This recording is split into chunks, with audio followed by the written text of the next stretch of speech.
Good evening and welcome to another book review. Today I have for you a review of Dragons of Deepwood Fen by Bradley Beaulieu. Yeah, Bradley Beaulieu. Some of his books say Bradley P. Beaulieu, and I'm taking the Beaulieu pronunciation from Mike's Book Reviews. That's how he says it on his channel. I would love to speak to the author and see how he pronounces it. Maybe I should have looked that up. But here we are. So, Dragons of Deepwood Fen came out on Kindle and on every format in the US, Kindle and audiobook in the UK, and every format in the US on the 4th of December. In the UK, the hardcover edition is hitting on the 4th of January 2024. I was given an advanced reading copy, as you can see, it says cover art to come. I was given an advanced reader copy by the publisher. An e-arc, I think they're called, and there's no sort of limits or restraints on what I can and can't say about the book, but the receiving it for free hasn't coloured my opinion, because as you guys know, I get most of my books from the library, so 90% of my books are free. However, let's talk about the Dragons of Deepwood Fen. So I'll give you guys a very quick overview of the story and what's going on.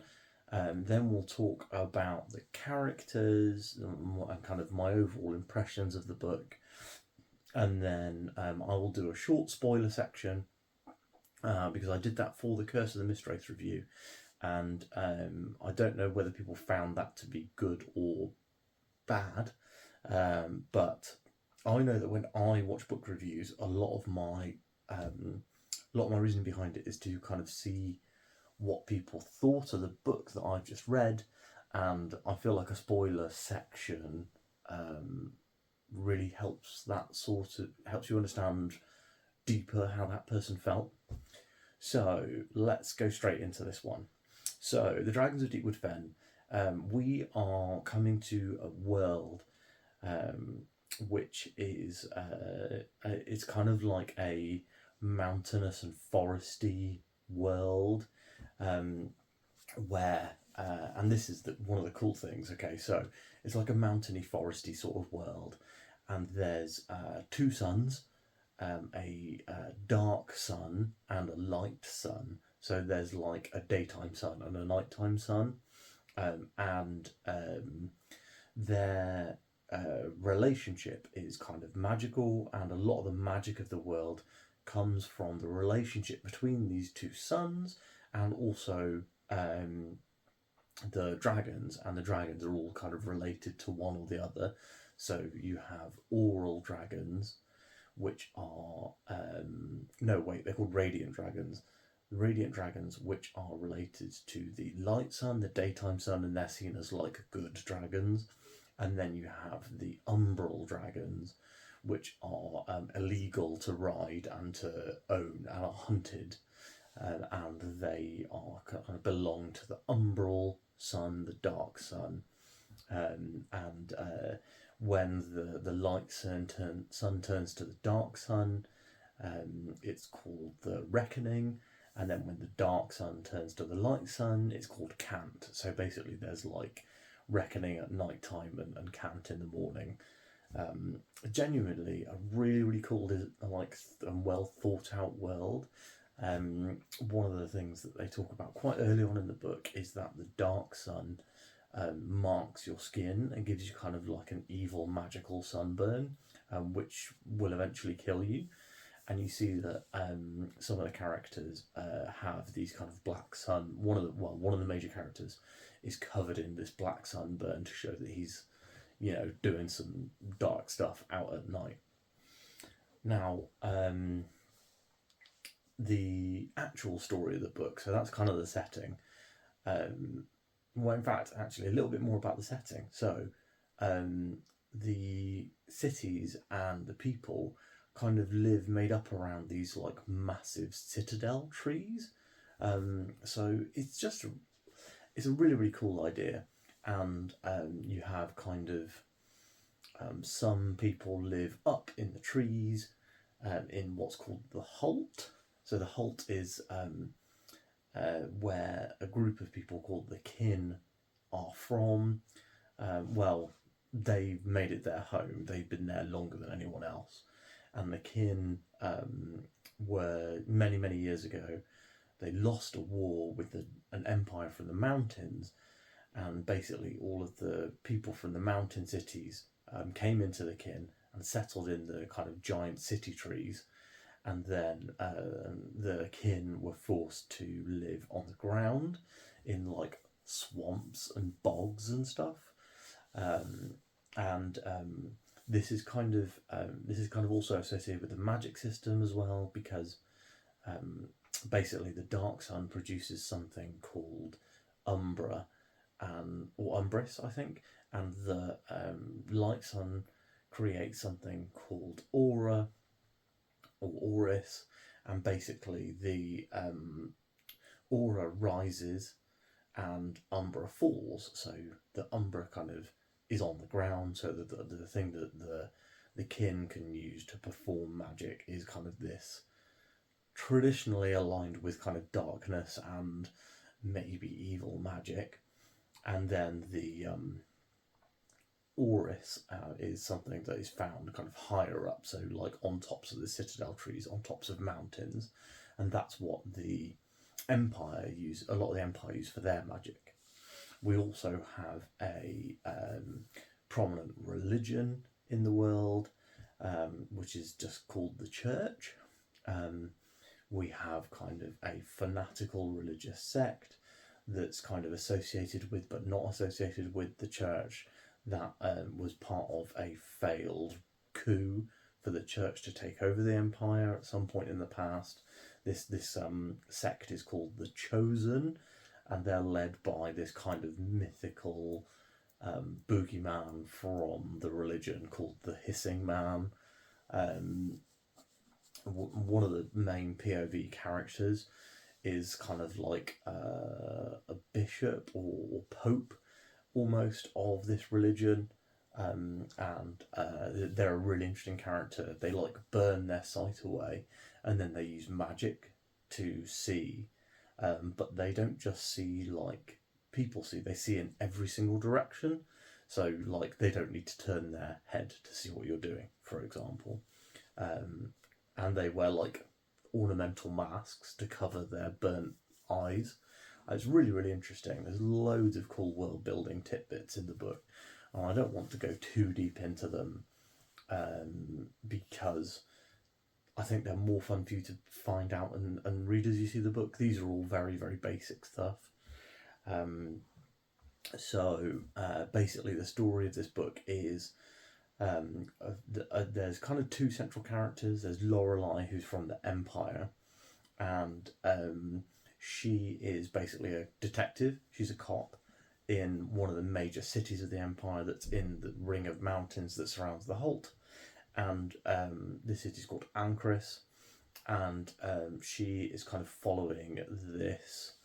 She's investigating drugs basically being brought into the city, and she finds out that the drugs are being kind of smuggled in by a gang that is run out of the Holt, that's made up of people of kin who ride umbral dragons, and this gang is called the Red Knives. And she kind of is following this conspiracy that's kind of looping in the church, that's looping in local politicians, and all this sort of stuff. Is really, really interesting. And then you have the other character is Rylan, and Rylan is he's a thief, but he's also kind of an important figure in the society of the Holt. So he's kind of like a secret thief, and he hides that he's a thief with his like high status. Really, really interesting. And he's bonded to a dragon, which is technically illegal. You're not allowed to bond dragons. You're supposed to use basically like a magical, like they call it like crop and fetter, kind of like horse riding. But so the magical gems, which basically mind control dragons so that they can be ridden. Speaking of dragons, there's a billion different colours of dragon. So Ryland's dragon is a Viridian dragon, which is green, and the each dragon has its own power. So, for example, brass dragons can breathe fire, but Ryland's Viridian dragon breathes acid, and there are other dragons that have other abilities. One is able to do like a mesmerizing flashbang sort of effect. One of them is able to create shadow and hide. One of them is able to do like mind control stuff, which is really, really cool. And they all have different breath abilities as well. And the a lot of the kind of currency, but also the like drugs and things like that, and the society is built around the remains of dead dragons. There's a specific dragon scale which is between their eyes, which is where the concentration of their power is. And if you put a dragon scale on your tongue, this lucerte, the eye scale, you're able to take on that dragon's abilities. So, or you're able to get kind of an ability that's related. So if you have the mind control dragon, for example, you can use the lucerte, the dragon scale, put it on your tongue, and you can mind control people. So yeah, it's really, really, really cool world building, really cool magic system. So Ryland's kind of, he's kind of on the wrong side of the law, but for good reasons. He's kind of Robin Hooding it in the kin. So he's half kin. So his father is an important figure in the empire, but his mother was a kin, and he was left in the Holt after being fathered by this politician. But eventually events conspire, and his father is forced to, or kind of chooses to, recognise him as his son and bring him into the family, which causes a lot of friction with his brothers, half brothers and sisters. And that's portrayed quite well in the book as well. There's a lot of kind of dysfunctional family going on all over the shop. So speaking of characters, so we have 6 points of view in the book. There's 1 point of view in the prologue as well, but it's kind of very Game of Thronesy in that the person in the prologue does not survive, and it's very clear that's not going to happen. Even from the opening few lines of the book, you're like, oh, well, this guy isn't going to stick around, and it's really interesting because that's the inciting incident for the whole book. Often, I feel like in fantasy, they can use a prologue for almost like world building stuff, or to show you kind of the depths and the possibilities of the magic system, whereas this one is like a really strong plot setup. So something happens in the prologue which kind of spins and kicks off all of the events of the book. So I like that. And it also introduces you to a lot of the concepts. So it introduces you to kind of like the light sun and the dark sun, the dragons, dragon scale stuff. And it also introduces you to the magical transportation that they use in the Holt and the Empire, which is they go from something called Virda, which are like circles of standing stones, and they can use these standing stones and then focus using a specific dragon scale, and then they can travel between almost instantaneously between these Virda. So you can go, there's a lot of really interesting stuff in the book where people will go from like city to city to do investigations or crimes or things like that, and they don't need, even though a lot of them prefer to fly by dragonback because it's quite uncomfortable to travel in the Virda. A lot of them choose to, a lot of people do use this instant travel process.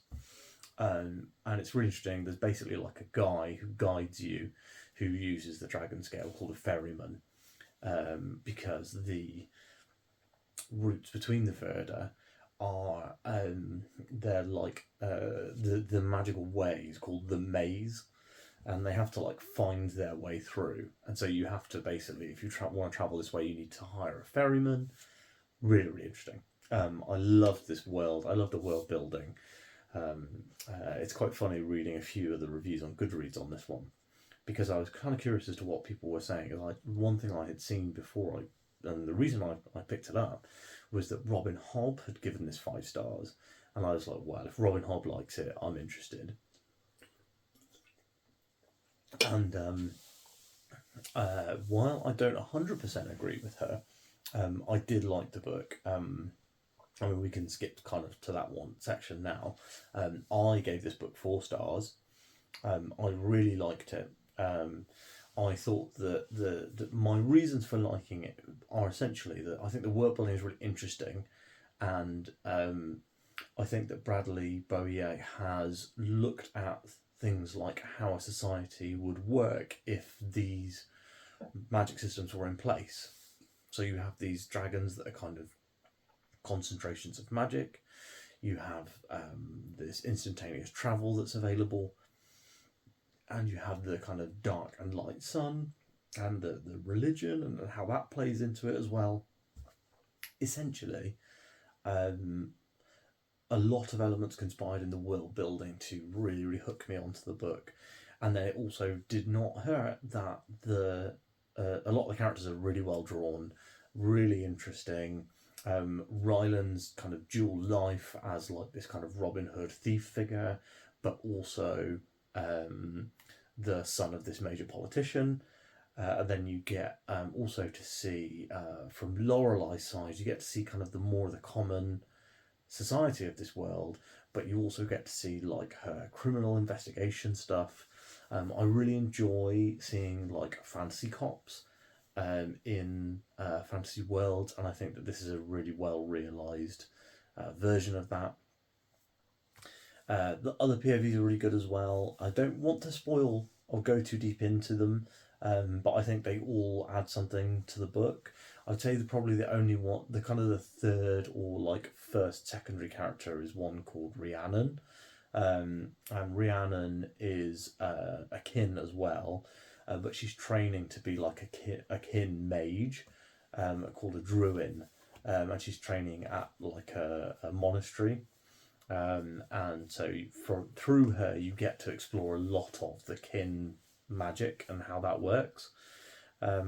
You also, through Rylan as well, spend a lot of time around dragons, because he's not just bonded to a dragon. He has to hide that because the Umbral dragons are like illegal to bond and they're hunted on sight. But he works in and around the dragons in the Eyrie, however you say it. So yeah, I think that there's so much going on in the book in terms of characters, in terms of world building, but also the through line of the just story of the book was really good. It's quite funny to read. As I said, I read some reviews, and some people were complaining that it was really slow paced. And having just come from Curse of the Mistwraith, I absolutely disagree. I think it's a really nice, fast paced book. Every chapter there's something interesting going on, and Bradley P. Beaulieu does something fantastic that I really like, which is that he'll take you through multiple chapters with one POV until it makes sense to go away. So you'll never turn into the next chapter and going, ugh, I don't like Rhiannon, for example. You're never going like, oh, I don't like Rhiannon. I want to stick with Rylan. You're seeing those characters. You're spending as much time with them as you need before you move on. There's multiple times where you'll get like 2 or 3 in a row from Rylan or Lorelei or Rhiannon, for example. Rhiannon's storyline is really, really cool as well. I don't want to go too deep into that one because I feel like it is pretty heavy spoilers, because she's involved in the kind of one half of the villainous plot, as it were.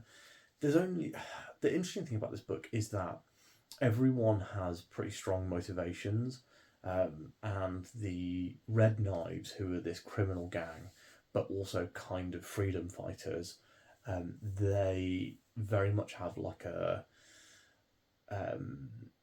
the ends justify the means approach. So they're looking to free the Holt from the Empire, and they're willing to basically do anything and kill as many people as they need to do it. And to gain, magical power to be able to do it as well is kind of their main story plot in this book. But you do kind of sympathise with them because they have been oppressed, they've been conquered, and the kin are seen as second-class citizens in the Empire. So you really feel for them. And whilst they're not going about it in a good way, there's absolutely, you absolutely see their reasoning, and there would be definitely, there would be, you could see and reason how they think they're the heroes of their own story, which is something that I think is quite important for a really good villain, is you can see that their motivation and the way that they're written means that they see themselves as, this sort of heroic figure. There's multiple people that are kind of working against the antagonist and are working to kind of upset the world order in this book. Multiple factions, as it were. The other faction, with the kind of chosen, this religious sect within the church, they also have their own thing going on. They're trying to kind of gain this magical power for their own selfish reasons. And that one is a little less obvious as to why they're the hero of the story. But there's some pretty big reveals later on in the book which give you a lot of context for what's going on with those characters. So really like that. Let's have a look. What do I want to make sure I said? Yeah, so I think I've pretty much covered everything that I wanted to cover in the non-spoiler section. So what I'm going to do is I'm going to go ahead and make a couple of spoiler points. I don't want to go too deep into this, honestly, because it's book one of a series. We don't know how many are going to be in the series so far, but I am definitely going to be reading book two on release day, and I'm really looking forward to seeing more from this world, especially Rylan and Lorelei. Really, really love those characters. Cannot wait to see more from them. And you leave the book with multiple of the characters that I liked in really interesting places. So looking forward to that. As I said, 4-star book. We're going to go into the spoiler zone now. If you don't want to stick around for spoilers, if you haven't read the book, please do like the video, drop a comment down below, tell me if you're going to read the book. And please do subscribe to the channel for more reviews. I post book reviews ideally every Monday and Wednesday. If I haven't read a book quick enough to be able to cover one on Monday or Wednesday, sometimes that Monday review video is swapped out for something else. But so for example, a spoiler discussion, things like that. However, I believe on Monday we should be able to do the Justice for Kings review. So looking forward to the, I'm going to start that in a couple of minutes after I finish this video review, and I will be reading that until bedtime. Anyway, so I'm giving this a wave so that we all know that we're in the spoiler zone now. That's me kind of painting the screen with the spoiler frame. So let's talk spoilers. Now, I think I'd say the big spoiler for this book is that Azaria is the Hissing Man and he killed his own son. I honestly did not see that one coming. So I knew pretty early on that they kept hinting that Azaria had killed his son. But the fact that he was the Hissing Man was something I didn't see coming at all. Also, it's very funny that none of the other characters can tell that he's the Hissing Man until Audryn finds out. But I also really liked that not only is Azaria the Hissing Man, but you find out that he's been manipulated all along, and that Phaedron has been playing with his mind and forcing him to do all these evil things. And actually, especially when you get to the very, very end, you find out that he's kind of a good guy, and he's broken free of Phaedron's influence, and he's I'm gonna actually like save the world. And I thought that was really cool, and I'm really looking forward to seeing in future books how Lorelai and Ryland interact with his area, knowing what he was getting up to in book one. The other thing that I think is really cool is that essentially the bad guys win, and they destroy Ancris, and they free Strages. There's basically no thing that they wanted to do that they didn't get a chance to do. The only thing is that Rylan ends the book with the shard of the Heartstone that controls Strages. So there's definitely something really interesting going on there. I'm looking forward to book two to see more of how the Heartstones come into it. We didn't get to see too much Heartstone stuff in this book, kind of how they work. And Uriel definitely implies that the Heartstones don't work in the way that we think, or that they wouldn't be able to control Strages, and that's really interesting. The Uriel stuff was great as well. Knowing that Rhiannon and Maladox are in Gonsalond with Uriel at the end of the book is really cool.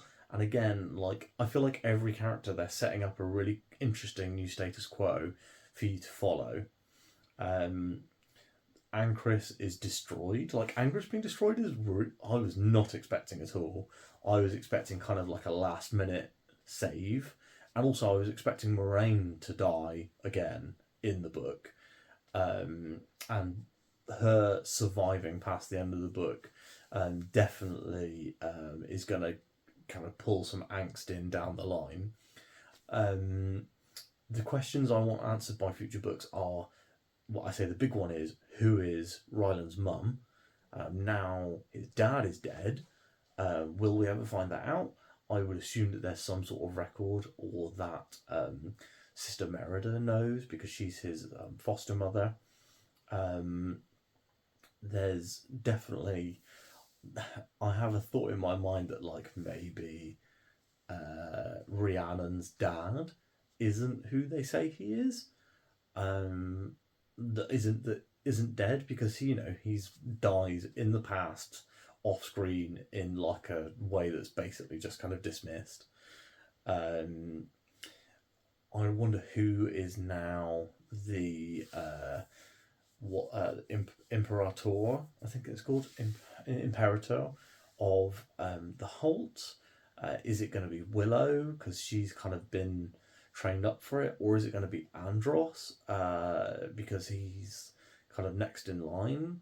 Although it's an elected role, I'd be interested to see where that goes, because also all of the Holbrook family, not Marston Lindenfell, I think was the name of the Imperator of Ryland's dad. I think all of the Lindenfell family are basically like only rich and powerful because Marston was the Imperator. So if they aren't the Imperator, or the family isn't the Imperator, what goes on now? Like, he's been Imperator for like a quarter of a century, longer than most of the kids have been alive. So definitely something interesting going on there, and there's some good stuff to happen. So yeah, all the dragon stuff was awesome. The Lucerte stuff, where they use the scale from the dragon's eyes to gain their powers, was really cool. There were some ones that I wasn't super clear on what they did. So like when Ryland took the Lucerte from Vedran, I didn't really know what that one did. He said it made him feel invincible, but I don't think that they clarify what the actual ability and power is there. And I liked that you didn't need to be bonded to a dragon of that type to use the Lucerte. That was really interesting as well. So Ryland could have just straight up taken an Onyx Lucerte and been able to control Shadow, or a Cobalt one and been able to mind control people. So lots of really cool magic stuff there. None of that is really spoiler. I just kind of remembered it at the end and I wanted to talk a bit more in depth about it.